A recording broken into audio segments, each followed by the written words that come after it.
अमित परिवार YouTube channel पर आप सभी का हार्दिक स्वागत है।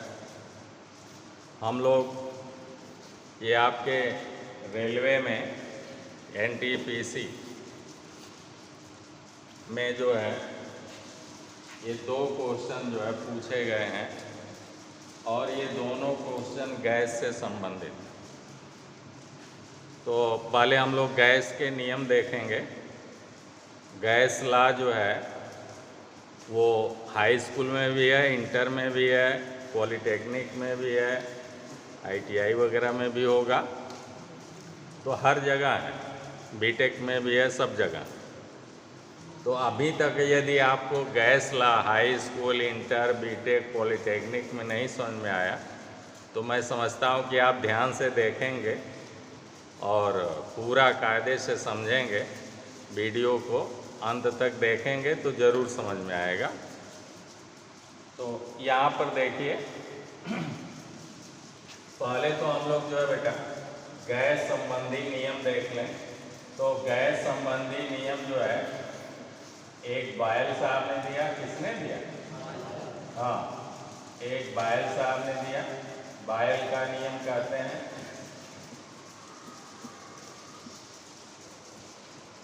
एक जो है चार्ल्स साहब ने दिया।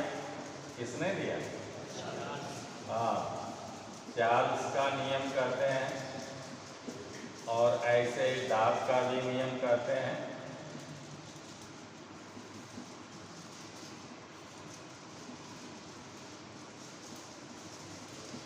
डाब का नियम। पहले हम लोग जो है देखते हैं बेटा कि गैस में आपका कॉन्सेप्ट क्लियर हो जाए। ये सिलेंडर है बेटा,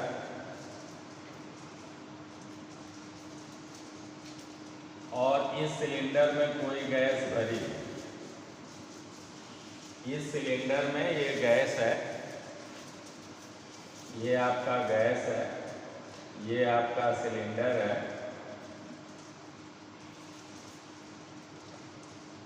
और इस पर हमने लगा दिया पिस्टन। ये पिस्टन हो गया आपका है।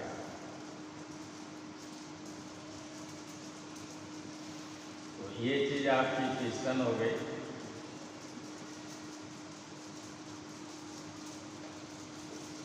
अब अगर हम लोग यहाँ से गर्म करते हैं, मान लीजिए आप उष्मा देते हैं, गर्म करते हैं या इसका ताप बढ़ाते हैं, यहाँ से अगर आप गर्म करते हैं तो यहाँ से आप टेम्परेचर दे रहे हैं। T जो है परम ताप। ये गैस जो भरी है इस समय, इस गैस का ये आयतन भी है, आयतन भी है। अब जब हम लोग गर्म करेंगे तो गैस का आयतन भी बढ़ेगा। जैसे ही टेम्परेचर देंगे गैस का आयतन बढ़ेगा और गैस जो है पिस्टन पर ऊपर की ओर प्रेशर डालेगी। ऐसे ऊपर की ओर प्रेशर की डालेगी, प्रेशर की डालेगी तो ये पिस्टन को ऊपर ढकेलेगी। तो इस तरह से 3 बातें होंगी। एक तो प्रेशर गैस क्रिएट करेगी जब गर्म होगा। यही काम जो है गर्मी के दिनों में होता है, जबकि हम लोगों के साइकिल, मोटरसाइकिल में हवा सेम रहती है, जाड़े जैसी ही रहती है, ठंड जैसी ही रहती है। लेकिन जब मई जून का महीना आता है तो वही हवा जो है अब गर्मी में टेम्परेचर जो है वो 40, 45 डिग्री, 42 डिग्री ऐसे सेंटीग्रेड होने लगता है। तो हमारी गैस का आयतन बढ़ने लगता है, गैस फैलने लगती है। और फिर जब ट्यूब उसका फैलाव या उसका प्रेशर गैस का नहीं झेल पाता है तो जहाँ से कमज़ोर पड़ता है वहीं से दब जाता है, फट जाता है। तो इस तरह से जब हम लोग जो है टेम्परेचर देंगे किसी गैस को तो उसका आयतन बढ़ेगा। आयतन बढ़ेगा तो पिस्टन पर ऊपर की ओर प्रेशर डालेगी। और मान लीजिए कि पिस्टन जो है यहाँ पर पहुँच गया। पिस्टन कहाँ पहुँच गया? यहाँ पर पहुँच गया। तो अब जो है पिस्टन कितना ऊपर पहुंच गया, ये यहाँ से पहुंच गया, ये यहाँ, ये इतना दूरी वो जो है मान लीजिए कि ढकेल देती है। गैस जो है पिस्टन को इतना ऊपर उठा देती है, तो आप कहेंगे कि गैस ने कार्य किया। जब गैस किसी पिस्टन को ऊपर उठाएगी बेटा, ढकेलेगी, तो उसे हम लोग कहेंगे कि गैस द्वारा कार्य किया गया। और यदि हम लोग जो है यहाँ से दाब प्रेशर P इस पर डालें, तो हम जैसे ही प्रेशर डालेंगे बेटा, तैसे गैस का आयतन कम होगा। गैस का आयतन कम होगा और प्रेशर तब भी बढ़ेगा। तो जब हम लोग इसको यहाँ से पिस्टन को दबाकर यहाँ ला दें, तो हम लोग कहेंगे कि हमारे द्वारा यानी बाह्य कार्य कर रहे हैं। गैस पर हम लोग बाह्य कार्य कर रहे हैं, उस कार्य को हम लोग ऋणात्मक लेते हैं। ठीक है ना? तो इस तरह से कार्य W बराबर क्या होता है? कार्य W बराबर होता है, हम लोग जानते हैं, कार्य W बराबर होता है बल F गुणे डिस्प्लेसमेंट D। इतना न्यूटन मीटर अथवा जूल, इतना न्यूटन, बल को न्यूटन में, और डिस्प्लेसमेंट को दूरी है, विस्थापन है, तो उसको हम लोग जो है डिस्प्लेसमेंट को मीटर में, तो न्यूटन मीटर बराबर जूल, यानी 1 न्यूटन मीटर बराबर 1 जूल। ये भी बहुत पूछता है कि जूल क्या है, तो न्यूटन गुणे मीटर है, बल को न्यूटन में मापा, डिस्प्लेसमेंट को मीटर में, तो कार्य का मात्रक हो गया न्यूटन मीटर अथवा जूल, कार्य भी ऊर्जा। अब इस फार्मूले को हम लोग देखें तो गैस द्वारा किया गया कार्य, तो ऐसे ही गैस द्वारा किया गया कार्य अगर हमें ज्ञात करना है तो लिखेंगे गैस द्वारा किया गया कार्य, लिख लेंगे W बराबर हो जाएगा, यही फार्मूला हम लोग प्राप्त करेंगे। प्रेशर ये ऊपर की ओर P लगा रही है, तो लिखेंगे बेटा P गुणे, और पहले आयतन जो है इतना आयतन था, अब बढ़कर गैस का आयतन इतना हो जाएगा। पिस्टन ऊपर ढकेल देगी तो गैस का आयतन बढ़ गया, तो आयतन में परिवर्तन लिखेंगे, यानी डेल्टा V। डेल्टा V क्या है? आयतन में परिवर्तन। पहले से मान लीजिए बेटा कि ये 3 घन सेंटीमीटर था, अब गैस ने दाब लगाकर पिस्टन को ऊपर ढकेल दिया, और अब आयतन जो है 5 घन सेंटीमीटर हुआ, तो कितना जो है वृद्धि हुई आयतन में, तो 5 में से प्रारंभिक 3 घटा देंगे, तो 2 घन सेंटीमीटर, यानी डेल्टा V का मान 2 आ गया। ऐसे कर लेंगे भैया, एक्टिव रहिए, सोइए नहीं। तो यहाँ पर बेटा दाब को मापते हैं बेटा, दाब बराबर क्या होता है? प्रेशर P बराबर बल बटा क्षेत्रफल, दाब बराबर, तो देखिए दाब बराबर लिखेंगे बल बटा क्षेत्रफल, बल बटा क्षेत्रफल गुणे आयतन बराबर क्या होता है? आयतन बराबर होता है लंबाई गुणे चौड़ाई गुणे ऊंचाई, और लंबाई गुणे चौड़ाई को क्या कहते हैं? क्षेत्रफल कहते हैं। तो लंबाई गुणे चौड़ाई को क्षेत्रफल कहते हैं, अथवा आयतन बराबर क्षेत्रफल गुणे ऊंचाई। जो आप बेलन का आयतन ज्ञात करते हैं, ये बेलन का आयतन ज्ञात करते हैं, तो इसमें इसी का क्षेत्रफल लेते हैं, मुंह का क्षेत्रफल लेते हैं, तो ये हो जाता है πr², और ऊंचाई ले लेते हैं h, तो फार्मूला बन जाता है आयतन का πr²h। ये क्या है? मुंह का क्षेत्रफल है, क्षेत्रफल गुणे ऊंचाई है। ऐसे ही आप करेंगे बेटा, तो ये देखिए क्षेत्रफल से ये इतना कैंसिल हो। अब आ गया कार्य बराबर बल गुणे ऊंचाई, एफ डी आ गया। एफ ये आपका फोर्स है, बल है, और डी डिस्प्लेसमेंट है, यानी कितना ऊंचाई तक जो है उसने पिस्टन को ऊपर ढकेला, तो यही डिस्प्लेसमेंट है या ऊंचाई। तो देखिए ये कार्य का फार्मूला आ गया, ये आप। तो इस तरह से गैस में कार्य W बराबर एफ डी को हम लोग प्राप्त करने के लिए क्या करते हैं बेटा, गैस के प्रेशर P में और उसके आयतन में हुई वृद्धि या कमी या आयतन में परिवर्तन का गुणा कर देते हैं, तो भी यही फार्मूला हम लोगों को W बराबर एफ डी प्राप्त हो जाता है और गैस द्वारा किया गया कार्य ज्ञात हो जाता है। तो ये फार्मूला हम लोग जो है क्वेश्चन नंबर इसमें 2 में पूछ रहा है कि गैस द्वारा किया गया कार्य बताइए, तो ये फार्मूला हम लोग लगाएंगे, गैस द्वारा किया गया कार्य वाला ये वाला फार्मूला लगा देंगे तो हम लोगों का आंसर आ जाएगा।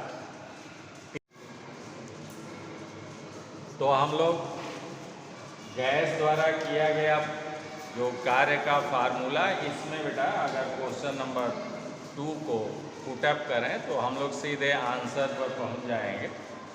तो इसमें मान अगर रखें बेटा, तो दिया एक गैस का आयतन वायुमंडलीय दाब, तो वायुमंडलीय दाब कर दिया है, तो प्रेशर P का मान हम लोग वायुमंडलीय दाब रखेंगे 1.01 गुणे 10⁵ न्यूटन प्रति मीटर स्क्वायर। कितना होता है?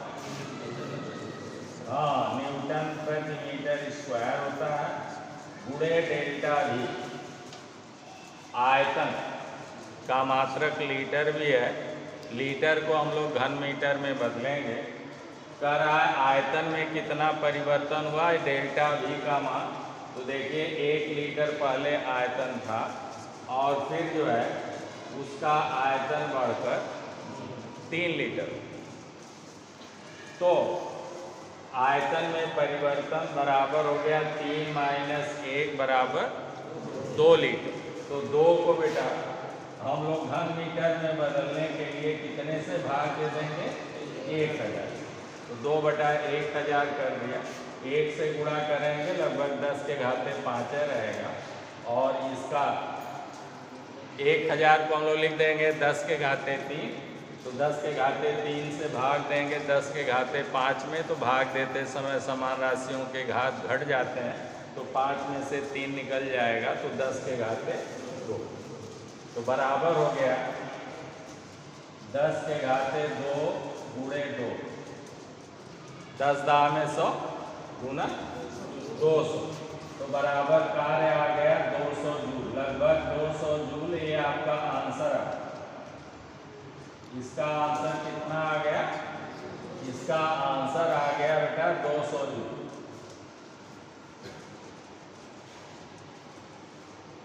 अब हम लोग जो है पहले वाले क्वेश्चन को देखते हैं। चलिए इसको मिटाते हैं, पहले वाले क्वेश्चन को देखते हैं। पहले वाले क्वेश्चन को देखने से पहले हम लोग बायल का नियम, चार्ल्स का नियम, ये सब देख लेते हैं। तो देखिए अभी तक गैस नहीं समझ में आई बेटा, गैस का लॉ नहीं समझ में आया, तो ध्यान से देखें। एक आपका यहाँ से टेम्परेचर T देंगे, परमताप बेटा T देंगे, तो आपका जो है प्रेशर P बढ़ेगा और आयतन V भी बढ़ेगा, आयतन V भी बढ़ेगा। तो गैस में यही 3 पैरामीटर्स हैं।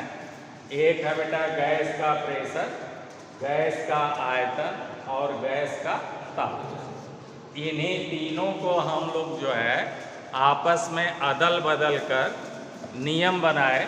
तो उसे एक बायल साहब ने बनाया तो उन्होंने अपने नाम पर दिया, बायल का नियम कहते हैं। चार्ल्स साहब ने बनाया तो उसे चार्ल्स का नियम कहते हैं। ऐसे ही ताप का।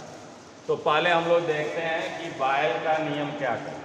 अमूमन आपको याद करने के लिए मैं बता रहा हूँ कि भाई जब कोई भी चीज़ बॉयल होती है तो उसका ताप स्थिर हो जाता है। अवस्था परिवर्तन के समय चाहे मेल्टिंग हो रही है, बर्फ़ पिघल रहा है या आपका कोई धातु पिघल रही है, तब भी ताप स्थिर हो जाएगा। अथवा पानी वाष्प में बदल रहा है तो अवस्था परिवर्तन हो रहा है, पानी द्रव है और वो गैसीय फॉर्म में चेंज हो रहा है, इसी को कहेंगे अवस्था परिवर्तन। तो अवस्था परिवर्तन के समय ताप स्थिर हो जाता है। जैसे आपका पानी 100 डिग्री पर उबलने लगता है, फिर बर्नर को आप कितना हो तेज कर दें, लेकिन 100 का 100 पर ही थर्मामीटर रुका रहता है। इसीलिए हम लोग कहते हैं कि यहाँ पर प्लेन में जो है पानी का बॉइलिंग टेम्परेचर 100 डिग्री सेंटीग्रेड है। चाहे लोग कितना तेज कर दें, चाहे 2-2, 3-3 बर्नर जो है आप जला दें भगोने के पेंदी में, लेकिन थर्मामीटर 100 का 100 पर ही रुका रहेगा जब तक कि सारा पानी भाप बनकर नहीं उड़ जाएगा। तो इस तरह से तो बॉयल से आप याद कर सकते हैं कि जब कोई चीज़ बॉयल करती है तो उसका टेम्परेचर स्थिर होता है। तो यहाँ पर अब जो है टेम्परेचर को अगर इसे स्थिर कर दिया जाए, यानी ताप को, परम ताप को इसको स्थिर कर दिया जाए, तो अब P और V में संबंध उन्होंने दिया। क्या दिया? यही कहा कि स्थिर ताप पर किसी गैस का आयतन उसके दाब के व्युत्क्रमानुपाती होता है। बायल साहब ने दिया नियम, क्या दिया बेटा? स्थिर ताप पर, ताप आपका स्थिर होगा, स्थिर ताप पर गैस का आयतन, गैस का आयतन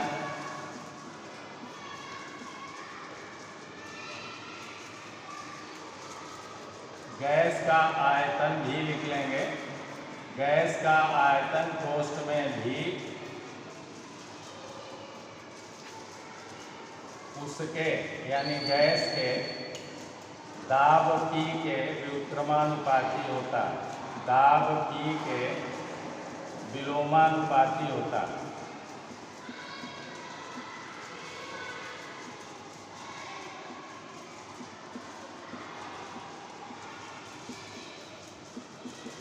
तो यहाँ से हो गया, यानी आप कहेंगे V समान अनुपाते 1/T। यही तो गणित की भाषा में कितना लिखेंगे? हाँ, आयतन जो है दाब के विलोमानुपाती है तो 1/P हो, अथवा स्थिरांक से गुणा कर देंगे तो यहाँ P से भाग इधर जाएगा तो हो जाएगा PV बराबर स्थिरांक। क्या हो जाएगा? PV बराबर स्थिरांक। स्थिरांक का मतलब यह है बेटा कि P और V का गुणनफल अगर 25 आ रहा है तो हमेशा P और V का गुणनफल स्थिर ही आएगा, 25 का 25 ही आएगा। ये मतलब यानी इसी फार्मूले को आप कह सकते हैं, अर्थात P1 V1 बराबर P2 V2 बराबर P3 V3 बराबर, ऐसे लिख सकते हैं। माने जितना P1 V1 का गुणनफल आएगा उतने P2 V2 का भी आएगा, उतने P3 V3 का भी आएगा। क्योंकि देखिए ना, यदि ताप को बेटा यहाँ से न दिया जाए तब क्या आप प्रेशर बढ़ाएंगे, आयतन घट जाएगा। देखिए ना, ऊपर से प्रेशर P को बढ़ाएंगे तो आयतन भी घट जाएगा, और अगर प्रेशर को बेटा धीरे धीरे कम करें तो क्या होगा, गैस ऊपर ढकेलती जाएगी और अपना आयतन बढ़ाती जाएगी। इस तरह से जिस अनुपात में आप प्रेशर कम करेंगे उसी अनुपात में आयतन बढ़ जाता है, अथवा जिस अनुपात में आप प्रेशर बढ़ा देते हैं उसी अनुपात में आयतन घट जाता है। अतः दोनों का गुणनफल सदैव स्थिरांक होता है। ठीक है ना? तो अगर P1 V1 का मान 25 आ गया बेटा, बाद में कोई लड़का प्रेशर बढ़ा दिया तो आयतन उसी अनुपात में बदलकर V2 हो गया, तो इसका भी गुणनफल फिर 25 से आएगा, इसका भी गुणनफल फिर 25 ही आएगा। तो ये है आपका जो है बायल का नियम का एक दूसरा मेन रूप ये है। और उससे हम लोग ये भी तो कहीं पर भी इस टाइप का देगा कि भाई पहले आयतन इतना था, प्रेशर इतना था, बाद में प्रेशर इतना कर दिया गया तो आयतन कितना होगा, तो ये फार्मूला लगा दें। चलिए अब हम लोग देखते हैं चार्ल्स का नियम। अब चार्ल्स साहब ने कहा बेटा स्थिर दाब, क्या कहा, इसको स्थिर कर दिया।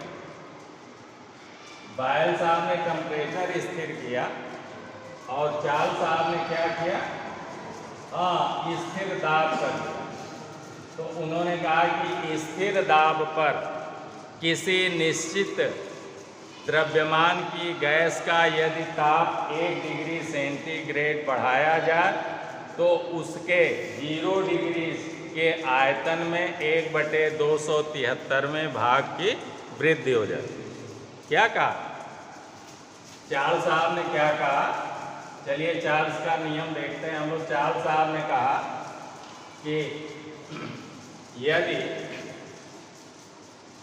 यदि दाब यानी T बेटा स्थिर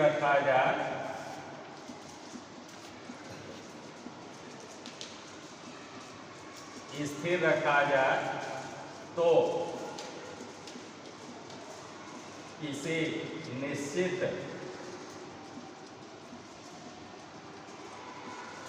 द्रव्यमान नहीं बदलना बेटा, ठीक है ना, किसी निश्चित द्रव्यमान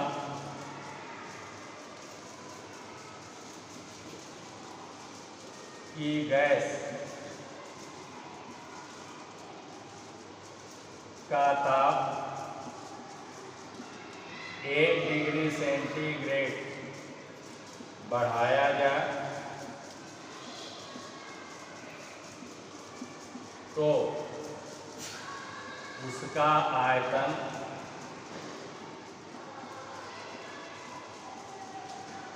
जीरो डिग्री सेंटीग्रेड के आयतन का 1/273वां भाग बढ़ जाता है।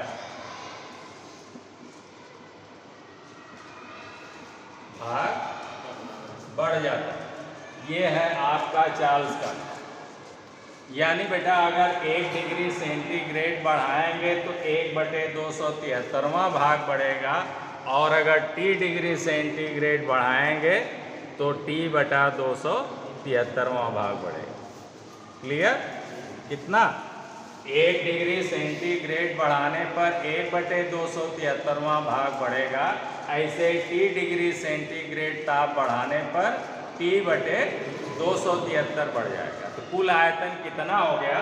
माना कि बेटा आपने T डिग्री ताप बढ़ाया, माना कितना बढ़ाया? T डिग्री सेंटीग्रेड ताप बढ़ाया, T डिग्री सेंटीग्रेड ताप बढ़ाया, तब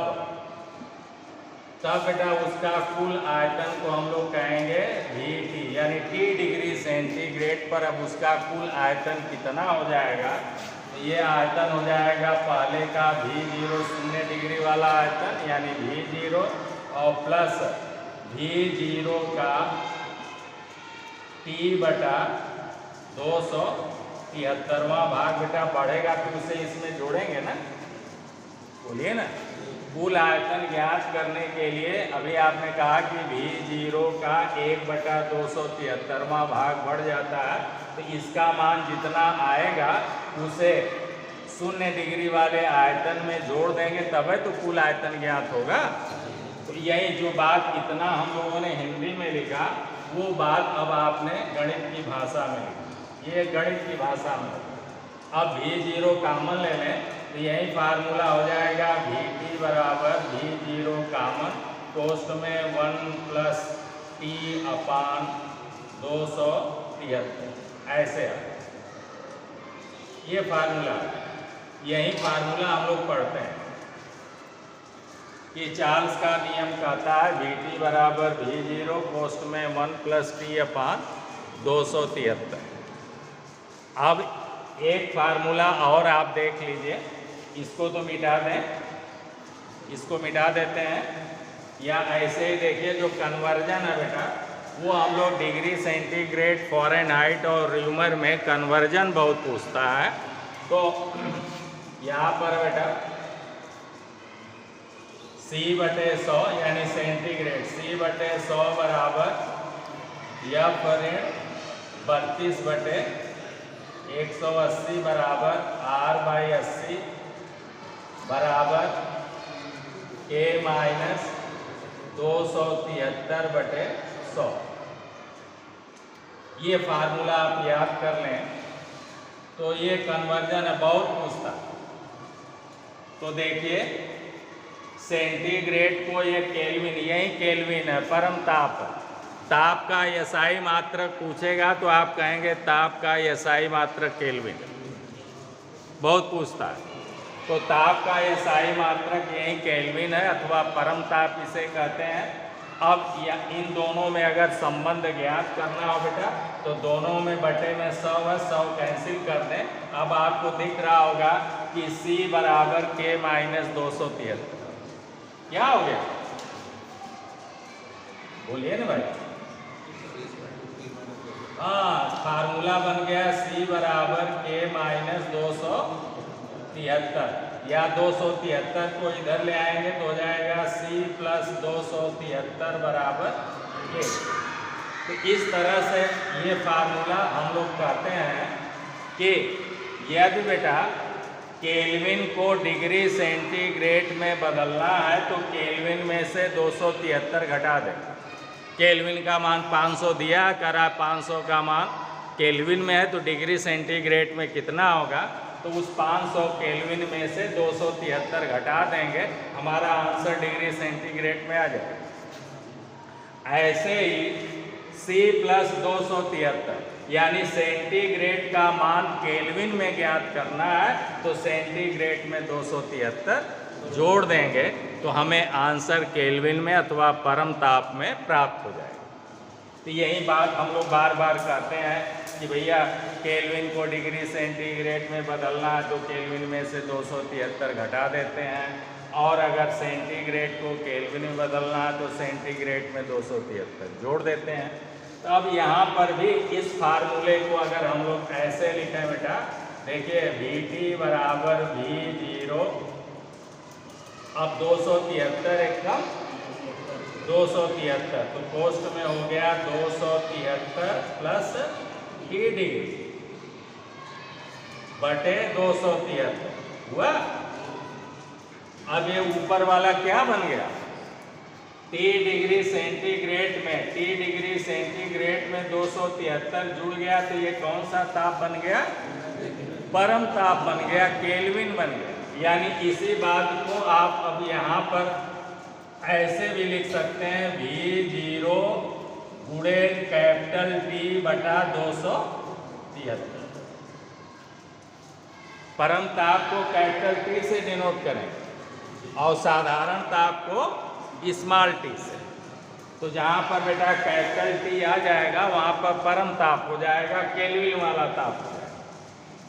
तो ये देखिए ना, इसी फार्मूले को आप ऐसे लिखेंगे तो T डिग्री से यहाँ पर लिखे हैं T डिग्री सेंटीग्रेड ताप बढ़ाएगा।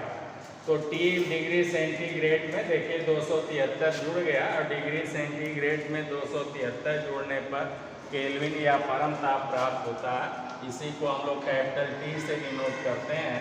तो यहाँ पर कैपिटल T बटा 273 ऐसे भी लिख सकते हैं, ठीक है ना। अब जो है मान लीजिए बेटा कि पहले उसका आयतन V1 था, बाद में उसका आयतन V2 है। पहले टेम्परेचर T1 था, बाद में उसका टेम्परेचर T2। तो यही फार्मूला लगा देंगे। अतः यहाँ पर लिखेंगे V1 बराबर V0 गुणे T1 बटे 273 और फिर लिखेंगे V2 बराबर V0 गुणे अब टेम्परेचर T2 बटे 273। ऐसे लिख सकते हैं ना इस रूप में। अब भाग अगर दे दे बेटा तो लिखेंगे V1 बटे V2 बराबर, ये देखिए इससे कट गया, ये इससे कट गया तो बराबर हो गया T1 बटे T2। यही फार्मूला बन गया। आप यही बात लिख रहे थे कि लिखिए V1 बटे V2 बराबर T1 बटे T2।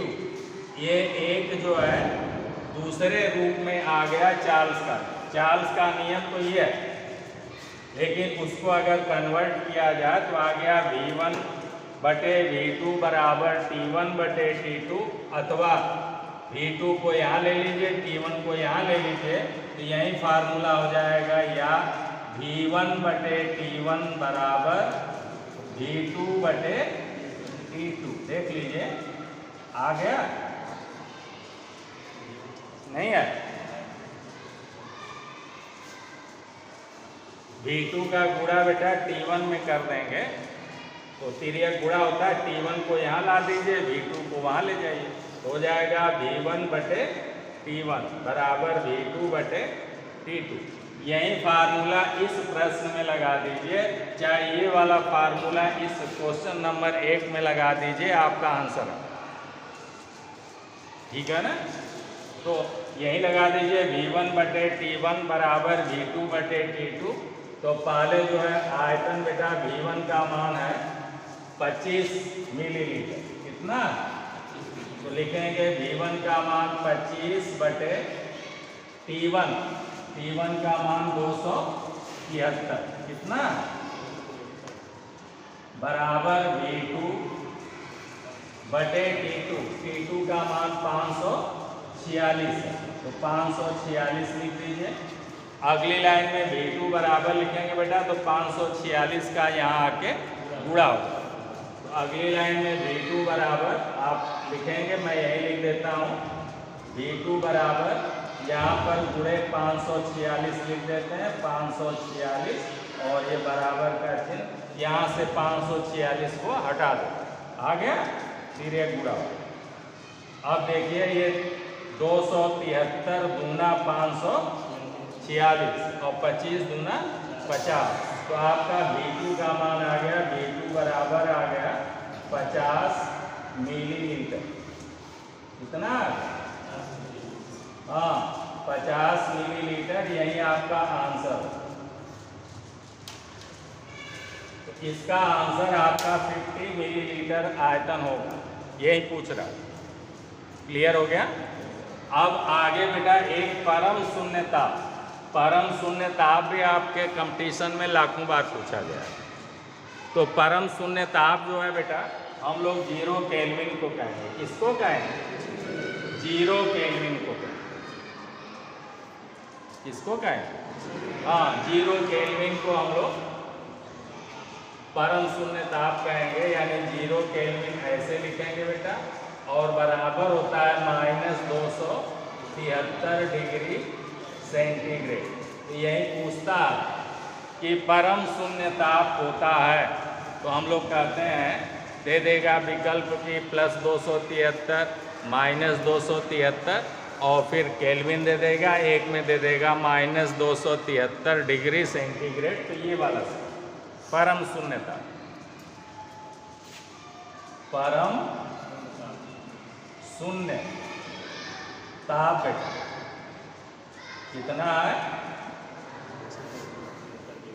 या तो 0 केल्विन कहेंगे अथवा -200।